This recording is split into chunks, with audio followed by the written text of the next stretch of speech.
Hey friends, this is Kyle with Arkansas Lawn Health, and I'm here in my testing grounds to do some experimental type of spraying with different rates of herbicides and see what might work and what might not work and what I can get away with before I ever apply it to your lawn. I like to come to my lawn and do my experiment.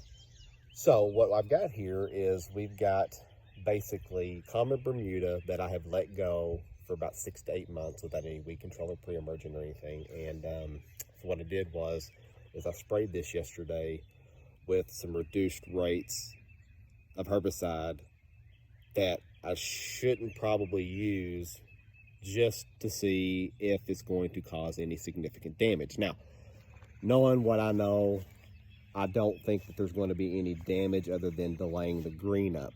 Now you can see this right now. The yard is realistically a lot of weeds. Bermuda grass is coming out of dormancy.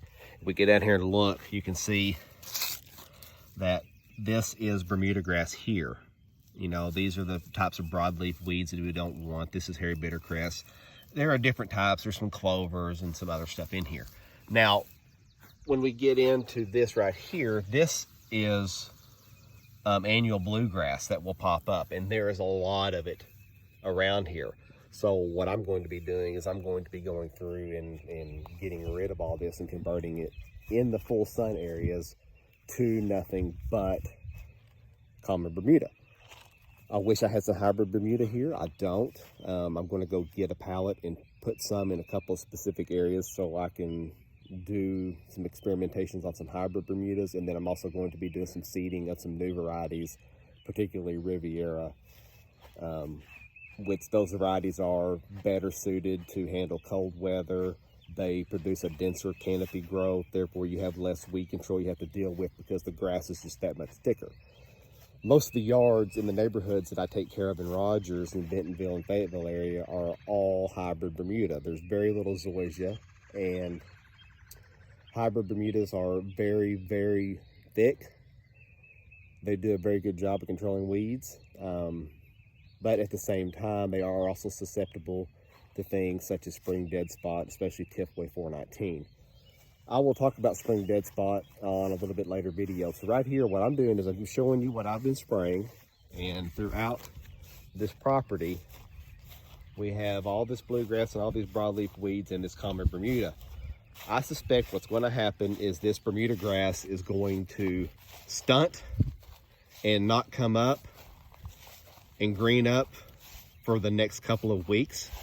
Even though we had 86 degrees yesterday and then we have 80 here today with no sun, the soil temperature is warming up significantly, but we're going to get some colder days in April, and it's going to result in, you know, things slowing down a little bit. We get a little antsy sometimes when we get these warm days in March, in the middle of April.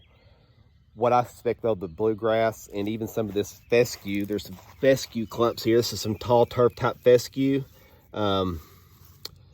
This used to actually be a pasture, but this is going to all start to dissipate out. I've already sprayed this, but I did leave one area here that I didn't spray.